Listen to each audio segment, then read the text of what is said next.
Before it became the greatest monument of the ancient world, this was only stone and silent. This would not be a monument of modest ambition.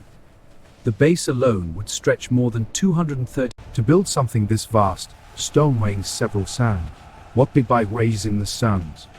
Each year the Nile transformed Egypt. It flooded the wilderness. The river became a highway of stone. The monument had not yet risen, cunning the living rock, the beginning of something almost unimaginable. Stone had begun to rise, layer at the foundations. One day, it would redefine the desert. The first layers had settled into place. Now the structure began to climb further. Not suddenly. This was no longer a small construction site. It was an empire in motion. The monument was still unfinished. Now, the desert could no longer ignore it. Still unfinished. But it was becoming inevitable. What began as lines drawn in sand, Big Joe, empires would remain.